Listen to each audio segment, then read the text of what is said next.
नमस्कार, आप देख रहे हैं बहस बिहार की और आपके साथ मैं हूं विवेक। प्रश्नवाचक चिन्ह के भीतर जो पूरी शब्दावली है वो ये कहती है कि क्या मोदी और नीतीश में फुल एंड फाइनल हो चुका है, यानी सब कुछ खत्म।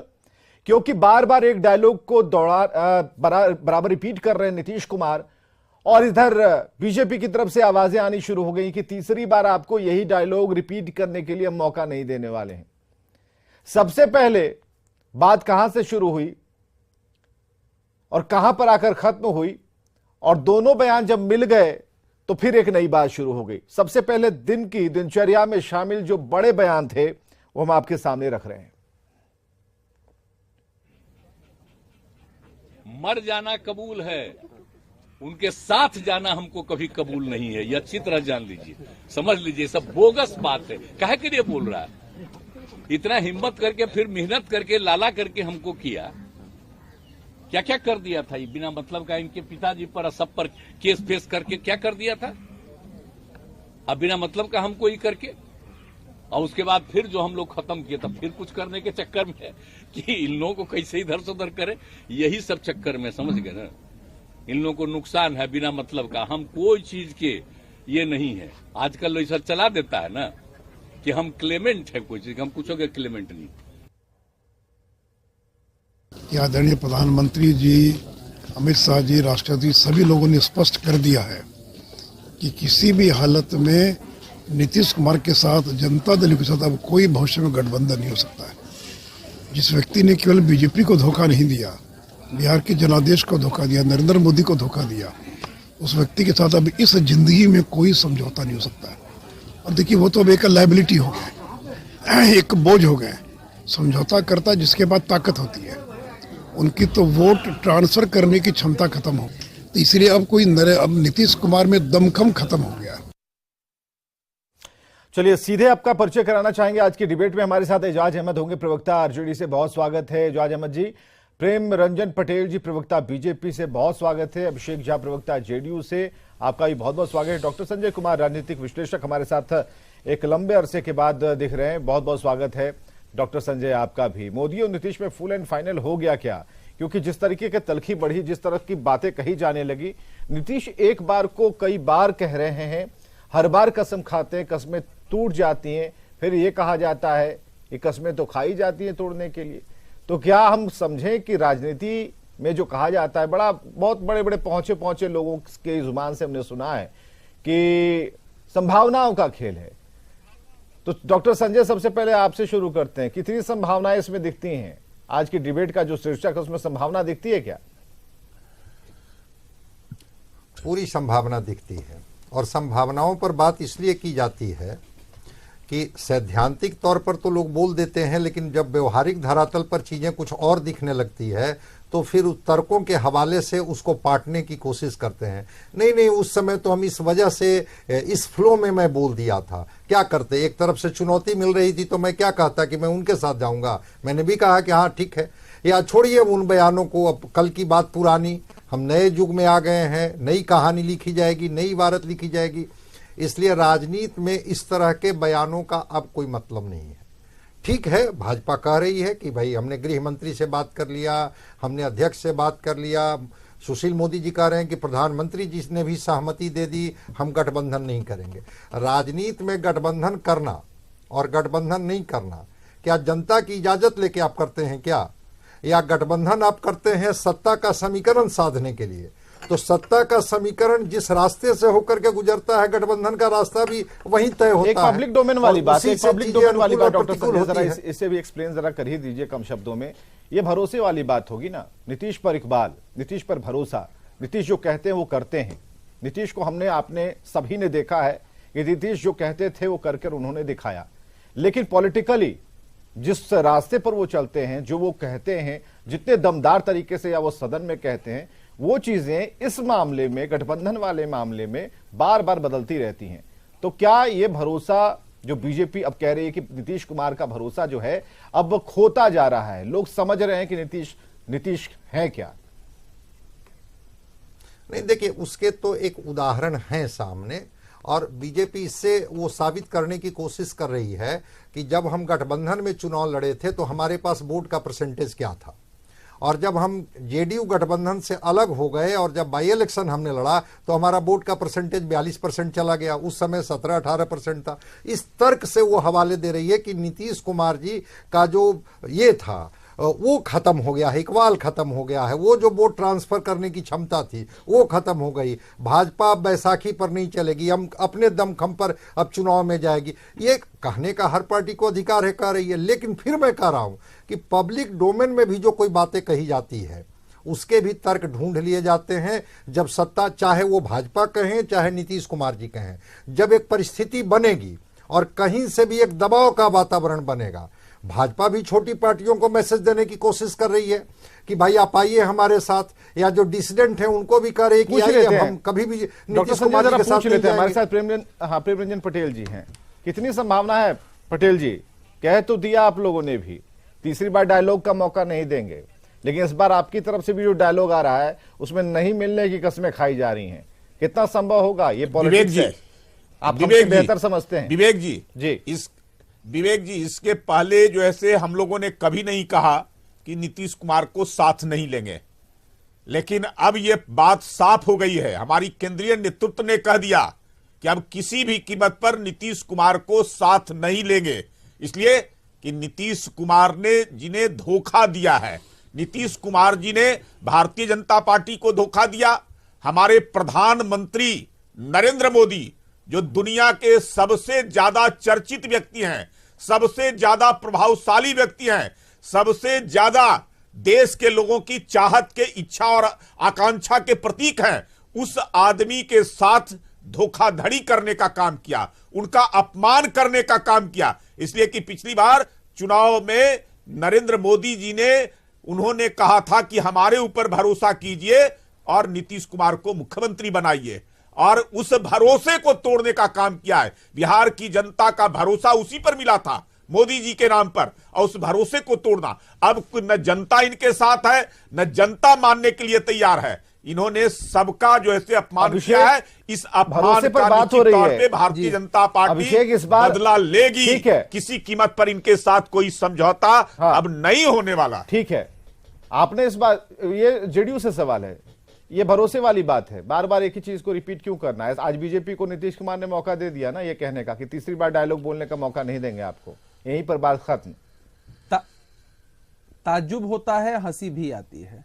भारतीय जनता पार्टी की कार्यसमिति की बैठक होती है, भाई अपनी पार्टी के एजेंडों पर बात करते, पार्टी को मजबूत करने की बात करते, आगे लोकसभा विधानसभा कैसे लड़ेंगे उस पर बात करते, उन सबको दरकिनार करके सबसे महत्वपूर्ण मुद्दा है हमारे नेता नीतीश कुमार जी के विषय में बात करना। अरे आपके पास कोई आवेदन लेकर के गया है कि हमसे गठबंधन कर लीजिए?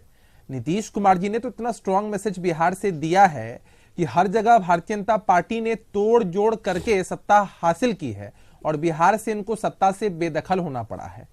सवाल है इनसे हमारा, 2015 का विधानसभा का चुनाव याद होगा, ला रहे हैं खिड़की में, तब हमारे डीएनए पर सवाल उठा दिया था, 2017 में ऐसा क्या हो गया कि फिर से हमारे साथ गठबंधन कर लिया? 2020 में किसने धोखा दिया था? बिहार की जनता, देश की जनता जानती है और आपके धोखे को बखूबी समझती है। तभी तो देश के स्तर पर कोई घटक दल आपके साथ और आपके नेता आदरणीय प्रधानमंत्री नरेंद्र मोदी जी के साथ जाने को तैयार नहीं है। क्या हश्र किया आपने वीआईपी पार्टी का? क्या हश्र किया शिवसेना का, शिरोमणि अकाली दल का? आप लोगों ने हमेशा किसी को नीचा ही दिखाया है और बिहार से जब नीतीश कुमार जी के नेतृत्व में आपको ऐसे दिनों का सामना करना पड़ा तो बौखलाहट में आप बोल रहे हैं। आपसे कोई पूछने नहीं गया है, ना कोई आवेदन लेकर के गया है। जब मीडिया के साथियों ने नीतीश कुमार जी से सवाल पूछा इस मसले को लेकर, तब उन्होंने साफ तौर पर कहा कि सवाल ही पैदा नहीं होता है भारतीय जनता पार्टी के साथ दोबारा जाने का। तो नीतीश कुमार कई बार बोल चुके हैं। इसी संदर्भ में सवाल है, आखिर बार बार बोल करके बार बदलती का क्या मतलब? आप कह दीजिए कि आप आएंगे भी तो हम नहीं जाएंगे। परिस्थितियां इस बार जो कह रहे हैं ये कैसी कसम है? पहले गंगा मैया की खाई, फिर यमुना की खा ली, हमारी पार्टी के किसकी कसम खा के बोल रहे हैं? विवेक जी, हमारी पार्टी के किसी नेता ने चर्चा भी की है क्या? आखिर क्या जरूरत आन पड़ी कि भारतीय जनता पार्टी के लोगों को अपनी कार्यसमिति के बैठक में इस तरह की चीजें लानी पड़ती हैं? नहीं, वो अपनी कार्यसमिति में कुछ भी करें। अरे भाई रणनीति बनाएंगे ना, रणनीति बनाएंगे ना, कार्यकर्ताओं को बताएंगे ना। अरे भाई गठबंधन टूट चुका है, नहीं, क्यों बताएंगे? जहां बात संभावना की होगी, मतलब आपके कार्यकर्ताओं में रुझान है?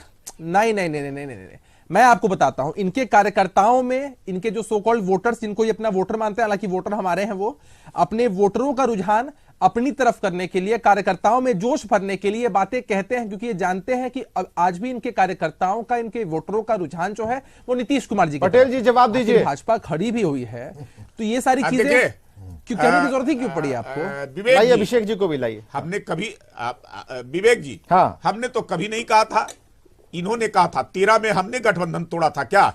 गठबंधन इन्होंने तोड़ा था, और उस समय भी इन्होंने कहा था कि मैं मिट्टी में मिल जाऊंगा, हम भाजपा के साथ क्यों नहीं आवेदन जाऊंगा। लेकर के आए? और 17 में हम बुलाने नहीं गए थे। आप ये खुद जो है से आरजेडी से गठबंधन तोड़े, देश और जब गठबंधन तोड़े तो इन्होंने क्या कहा था? बिहार के लोग इन्होंने कहा हैं, कि बहुत बड़ी भूल आप हो गई, आवेदन लेकर के आए थे, और अब की जो है से इसके आप बाद आवेदन लेकर कोई के आए ऐसी थे, गलती नहीं करेंगे। अरे ऐसी क्या और ये जरूरत बार पड़ती है बार कि जो नीतीश कुमार जी बोलते के नाम पर ही हैं, चर्चा जो करनी गलती पड़ती करते है? हैं, पटेल साहब एक छोटी उससे बात आप उल्टा बताइए, करते हैं। पटेल साहब एक इनको छोटी याद बात आना बताइए, चाहिए, आखिर नीतीश कुमार जी के 1995 नाम का से ही चुनाव, आप लोगों की राजनीति क्यों 7 चमकती सीटें है? बिहार में विधानसभा में आई थी, अरे और कहाँ जा 96 रहे में हैं भारतीय अतीत में? जनता पार्टी से समझौता कहाँ हुआ जा था। रहे हैं अतीत में? 2000 में आपके साथ 34 गठबंधन सीटें करना इनको कौन थी, चाहता है? 67 सीटें आपके भारतीय साथ जनता देश पार्टी के को स्तर था। पर कौन से फिर भी घटक दल हैं? मुख्यमंत्री ये बातें हमने आप नहीं इनको बनाने मानेंगे। का काम किया। हम जानते हैं कि आप 2005 दिग्भ्रमित हैं। हम में जानते हैं कि हमारे आप नेता दिग्भ्रमित अटल हैं। बिहारी वाजपेयी साफ ने तौर पर जॉर्ज बताइए ना, फर्नांडिस को नहीं चाहते थे नीतीश नेता कुमार जी बनाना, के नाम के बिना लेकिन आप लोगों अरुण की जेटली राजनीति हमारे नहीं हो बिहार सकती के है। प्रभारी थे,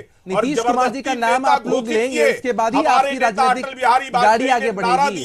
कुछ भी कर लीजिए, हम जानते हैं कि आपके कार्यकर्ताओं में, आपके वोटर्स में, आपकी पार्टी के लोगों में आज भी नीतीश कुमार जी के नाम पर ही रुझान है, और जिस बात से आप लोग शंकित हैं, अपने लोगों को एक मिनट जरा रुकिए, एजाज अहमद साहब हमारे साथ बैठे हैं, एक मिनट रुकिए। एजाज अहमद साहब हमारे साथ, एजाज अहमद जी, एजाज अहमद जी, जो एजाज, हाँ एक मिनट पटेल जी एक मिनट। एजाज अहमद जी, तेजस्वी यादव कई मायनों में खुद को, जो बराबर उन्हें जंगल राज ये सब रिपीट किया जाता था, उससे खुद को निकाल पाने में तेजस्वी कई हद तक कामयाब रहे अपने काम की वजह से। एजाज अहमद जी को जरा लाइए। लेकिन एक प्रैक्टिस उन्हें और भी करनी होगी, जो बीजेपी अब जिस तरीके से नीतीश कुमार को लेकर झूठा साबित कर रही है, उनके उन बयानों को सामने ला रही है, इससे कैसे उबर पाएंगे? क्योंकि कई चुनौतियां हैं। पहले तो बयानवीर अपने नेताओं से आप लोग लड़ते रहे, अब जो छवि नीतीश कुमार की जो बनी हुई है, जो बनाई जा रही है, इससे भी लड़ना होगा, इससे भी बिल्कुल पाक साफ निकलना होगा, और यह जिम्मेदारी भी उन्हीं छोटे कंधों पर, तेजस्वी यादव के कंधों पर फिर से आ गई है। देखिए विवेक जी, भारतीय जनता पार्टी सत्ता स्वार्थ के लिए अपने स्वाभिमान को हमेशा गिरवी रखने का काम किया। जब 2013 में पत्तल छीना गया, उसके बावजूद भी जिस नरेंद्र मोदी का ये बखान कर रहे हैं, उसी नरेंद्र मोदी के नाम पर पत्तल छीना गया था, भोज दे करके न्योता वापस ले लिया गया था। ये स्वाभिमानी लोग नहीं है, ये स्वार्थी लोग हैं। किसने छीना था? स्वार्थ से अभी जिसने छीना, किसने? उसी के साथ ये फिर गए। किसने? जिसने छीना उसी के साथ गए। किसने छीना? सबसे बड़ी बात यह है, नहीं, पहले बता दीजिए किसने छीना। मैं बता रहा हूं ना, पहले सुन लीजिए ना। नाम ले लीजिए महाराज, अब छोड़िए। जिस तरह की छीना किसने, बता दीजिए, उसके बाद आगे बढ़ते हैं। जिस तरह की राजनीति करती रही है, वो राजनीति का कहीं ना कहीं पूरा पोल माननीय नीतीश कुमार जी ने खोलने का काम किया है। ये बताने की आवश्यकता नहीं है कि भाजपा का मतलब होता है बेरोजगार जनता पार्टी। अरे ये जो भी आपको जो इसका फुल फॉर्म बताना है बीजेपी का बताते रहिए, वो आपका बताएंगे। लेकिन आपने जब शुरू किया थाली छीनने वाला, हाँ प्रेम रंजन पटेल जी, चलिए आप दोनों को ही ले आए हम। देखिए 2017 में सबसे बड़ी बात यह है कि रुकिए जवाब दे रहे हैं आप ही की बात का। अहमद साहब आपकी बात का जवाब दे रहे हैं, पटेल जी रुक जाइए। आरजेडी से पटेल जी के पास जवाब है ही नहीं है। पटेल जी को पता है कि बिहार में जो सत्ता परिवर्तन हुआ है, अब देखिए अब ये हॉटस्पॉट हो जाएगा तो आवाज नहीं आएगी। अहमद साहब रुकिए, हमारे है ना, आपको रखा है विंडो पर। हाँ पटेल जी, लेकिन मैंने कहा कि 2017 में नीतीश कुमार इनसे अचानक अलग हुए थे। कोई जो है हम लोग बुलाने नहीं गए थे, और उन्होंने क्या आरोप लगाया था इनके ऊपर कि लंबे समय तक सत्ता से बाहर रहने के बाद ये सुधर गए होंगे, लेकिन इनकी आदतें नहीं सुधरी है। ये सत्ता में बनते हैं, आते हैं तो केवल संपत्ति कमाना और उसको छुपाना, केवल पूरा परिवार के नाम पर कैसे संपत्ति बनाए, यही इनका काम है। और फिर नीतीश खुद कुमार नीतीश बदल कुमार गई, जी ये ने प्रेम कहा रंजन था। पटेल कहना चाह रहे हैं। एजाज अहमद जी देखिए, भारतीय जनता पार्टी के पास कहने के लिए कुछ है नहीं। बोल तो रहे हैं, अब क्या भारतीय जनता कहेंगे? पार्टी देश के 135 उसका करोड़ जवाब लोगों दे को, दीजिए ना। 135 जो करोड़ आरोप लोगों को नीतीश सब कुमार जवाब जी ने आपके देंगे। ऊपर पटेल जी लगाया धैर्य था, रखिए, सब जवाब देंगे। वो उसका जवाब दे दीजिए। चूंकि आप में बौखलाहट है, इसीलिए उसका आप सही से प्रतिकार नहीं कर पा रहे हैं। सबसे बड़ी बात यह है कि सत्ता जो इस बार परिवर्तन हुआ है, ये परिवर्तन एक बड़ा आयाम लेकर के आया है। और बिहार से जो सत्ता का परिवर्तन हुआ है, ये देश में भी सत्ता परिवर्तन का स्पष्ट संकेत है। और देश स्तर पर विपक्षी दलों ने जो बिहार में एकता बना करके भारतीय जनता पार्टी को सत्ता से बेदखल किया, उनको बताने का काम किया है कि आप जिस तरह की राजनीति करते हैं, अपने ही पार्टनर पार्टियों को आप लोभ तंत्र से कहीं ना कहीं समाप्त करना चाहते हैं, लोकतंत्र के प्रक्रिया को समाप्त करना चाहते हैं। और जिस तरह से जेपी नड्डा साहब ने पटना में आकर के कहा था कि क्षेत्रीय पार्टियों का अस्तित्व समाप्त कर दिया जाएगा, उसका प्रतिकार, उसका जवाब न सिर्फ राष्ट्रीय जनता दल यू बल्कि सातों दलों ने मिलकर के स्पष्ट संकेत दे दिया कि भारतीय जनता पार्टी को हम कहां पहुंचाने जा रहे हैं। और भारतीय जनता पार्टी बिहार में सत्ता से बेदखल हो गई है। और आने वाले समय में आप देखेंगे कि देश के लोगों की जो आकांक्षा है, देश के नौजवानों की जो आकांक्षा है, महिलाओं की जो आकांक्षा है, जो सर्व समाज की आकांक्षा है, वो स्पष्ट रूप से देश में परिवर्तन की आकांक्षी है। और परिवर्तन स्पष्ट रूप से दिख रहा है। इसी बेचैनी या बौखलाहट में भारतीय जनता पार्टी अपने अस्तित्व को बनाए रखने के चलिए, लिए ये आरजेडी का वर्डिक्ट है। आरजेडी ये कहना चाह रही है कि बीजेपी बौखलाहट में है, बीजेपी सोच नहीं पा रही है। जो जनता की आकांक्षाएं हैं वो आरजेडी के चश्मे से देखी जा रही हैं और आरजेडी भी उसे फुलफिल कर रही है। यहां पर जो सवाल है, पहला सवाल तो आपने बताया नहीं, थाली किसने खींची? एजाज अहमद साहब, नाम भी ले लेते तो हम आगे बात शुरू करते। मैं तो बोल दिया कि माननीय नीतीश कुमार जी ने छीना था ना जी। तो पहले थाली छीनने में एक्सपर्ट हैं आप ही लोग। सुनिए, आप ही लोग ना कहते हैं थाली छीना। हाँ। और थाली जिसका छिनाया, हाँ। वो अपमान सह करके फिर उन्हीं के साथ चले गए। पता है तो अपमान करने वाले, अपमानित करने वाले, भाई आप ही लोग को एक पता। साथ खड़े हो लाइए जरा डॉक्टर संजय जी को लाइए। डॉक्टर एक मिनट रुकिए, जरा पुराना खतियान निकालते हैं। ऐसी राजनीति जो करती रही है, हाँ। उस राजनीति का ठीक कहीं है। ना कहीं डॉक्टर संजय जी, पुनः आप तो हुआ सुन रहे हैं। जब ये चिराग पासवान के साथ भी उसी तरह देखिए, की बच राजनीति बच है। कर बोलना और हमारे पास 10 ही शब्द हैं, उसी में घुमा फिरा के बोलना, दोनों चीजें कैसे स्थापित खुद को करती हैं और कैसे लोग उसके साथ चलते हैं, आप समझ पा रहे होंगे। जरा बताइए, ये फुल फाइनल वाला मैच तो आपने पहले ही नकार दिया कि नहीं भाई, संभावना तो बनती है, तब सिनारियो क्या होगा, तब किस तरीके से वातावरण में एक बदलाव दिखेगा, तब देखा जाएगा। लेकिन फिलहाल जितनी गर्मी से बोला जा रहा है, ये बदल जाएगा, बदल सकता है, क्योंकि संभावनाएं हैं। जरा बताइएगा, जो अभी चल रहा है उस नजरिए से, जिस मामले को हम समझना चाह रहे हैं और जो पार्टियां समझा पा रही हैं, कुछ कमजोर करने में लगे हैं, कुछ कह रहे हैं कि ऐसे गाजर मूली की तरह थोड़ी हमें उखाड़ दीजिएगा, कोई रामचरितमानस को पकड़ कर बैठा है, कोई कृषि पर बोल रहा है। ऐसे में हौज-पौज कंडीशन में एक युद्ध की और तैयारी हो रही है। जरा समझाइएगा पूरे तरीके से लब्बो लुआब क्या है इस पूरे मैच का, क्योंकि ये तो अभी फिर कसम खा लिया इन लोगों ने। नहीं, वो कसम खाते रहेंगे। वो एक राज कपूर की फिल्म आई थी, तीसरी कसम, उस पर कभी हम लोग बात कर लेंगे। कसमें तो राजनीति में खाई जाती हैं। कल एक और बयान वीर जी आए और उन्होंने कह दिया कि यह सरकार तो लंगड़ी सरकार है, अद्भुत व्यवस्था है और अद्भुत सरकार के लोग हैं। भाई, अपनी ही सरकार को कोई लंगड़ी सरकार कह रहे हैं, कोई कुछ कह रहे हैं, और कह रहे कि तेजस्वी जी जब मुख्यमंत्री होंगे तब ठीक ठाक सरकार होगी। अब इसको क्या मानते हैं कि बहुत सहज स्थिति है क्या? जो बयानों का जो तीर थम ही नहीं रहा है, उस बयान पर क्या कहा जाए। लेकिन एक अतीत के पन्ने से मैं उदाहरण बताना चाहता हूं, क्योंकि वहीं से विजन हम लोगों को भी मिलता है।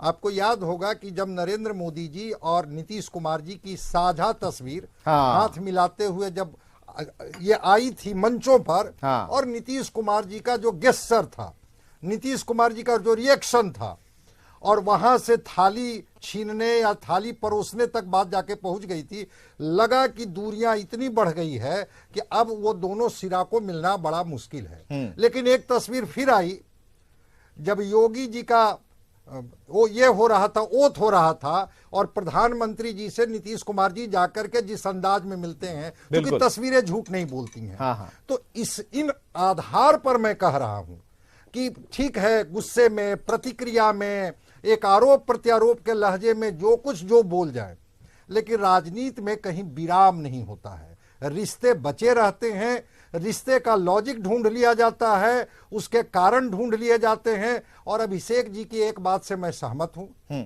कि परिस्थितियों से चीजें निकलती हैं। बिल्कुल मैं सहमत हूं कि परिस्थितियां तब कुछ और थी, आज कुछ और है, कल परिस्थितियां कुछ और खड़ी हो जाएंगी। बिल्कुल। तो जब परिस्थितियां बदलेंगी तो रिश्ते भी बदलेंगे, शब्द भी बदल जाएंगे, और उनके जो वाण हैं वो अपने अपने तर्कस में चले जाएंगे, और फिर वो एक दूसरे से गले एक डेडलाइन आपसे पूछ ले, भी तर्क ढूंढ लिए जाएंगे। कितने दिन और? 24 से पहले, 25 से पहले? 24 से पहले पक्का? 24 से पहले बिहार की तस्वीर जो मैं समझ रहा हूं, राजनीति में पक्का तो कुछ नहीं कहा जा सकता है, सब कुछ सामान्य भी रह सकता है, लेकिन दिख रहा है कि मैं तो देख रहा हूं कि जिस तरह से आरोप ये कहने के बाद भी बार बार कि राष्ट्रीय जनता दल में 2 ही व्यक्ति अधिकृत हैं, चाहे वो लालू प्रसाद जी हों चाहे तेजस्वी जी हों, उसके बाद भी लोगों के बयानों के तीर थम नहीं रहे हैं और अपने ही सरकार को कटघरे में खड़ा कर रहे हैं। भाई कैसी सरकार है? महागठबंधन की सरकार चल रही है, महागठबंधन के सरकार में रिश्ते सहज हैं, फिर इन बयानों का क्या मतलब है? कोई लंगड़ी सरकार कह रहा है, कोई कुछ कह रहा है, कोई कुछ कह रहा है। इन चीजों से लगता है कि कभी भी कोई परिस्थिति ऐसी बनेगी जिसमें दूरियां जो आज है वो कोई मंच से बोल रहे हैं, कोई पब्लिक डोमेन में बोल रहे हैं। बिल्कुल, अभिषेक जेडीयू के प्रवक्ता है, लेकिन अब धीरे धीरे मंचते जा रहे हैं। डॉक्टर संजय को उनकी एक बात अच्छी लगी, परिस्थितियों वाली बात, और बड़े ही तरीके से अभिषेक ने इसे रखा। हम पकड़ नहीं पाए, लेकिन पैनल में बैठे डॉक्टर संजय ने पकड़ा, और इस बात को सभी मानते हैं। इस संभावनाओं को हम बात कर रहे हैं, वो संभावना कहां से आती है, परिस्थितियां कैसे बनती हैं, और जब बन जाती हैं, क्योंकि ठीक है, बढ़िया कहा कि किसी पत्रकार ने पूछा और नीतीश कुमार ने उसी एक्शन में जवाब दिया, फलाना ने ऐसा कहा है, नीतीश कुमार ने उसका जवाब दे दिया। लेकिन राजनीति संभावना का खेल है, और इसे बिल्कुल बरकरार तरीके से आप सोच सकते हैं कि आगे कुछ भी हो सकता है। 24 से पहले की डेडलाइन डॉक्टर संजय ने खींची है कि देखिएगा, मुझे जो लगता है, अब संजय जी इतने कच्चे खिलाड़ी तो हैं नहीं, तो उनकी बात पर हम भरोसा कर सकते हैं। बहुत बहुत शुक्रिया आप सभी का आने के लिए, इस डिबेट को सार्थक बनाने के लिए, और बिहार में जो उठापटक चल रही है उस पर चर्चा करने के लिए। खबरें लगातार जारी हैं।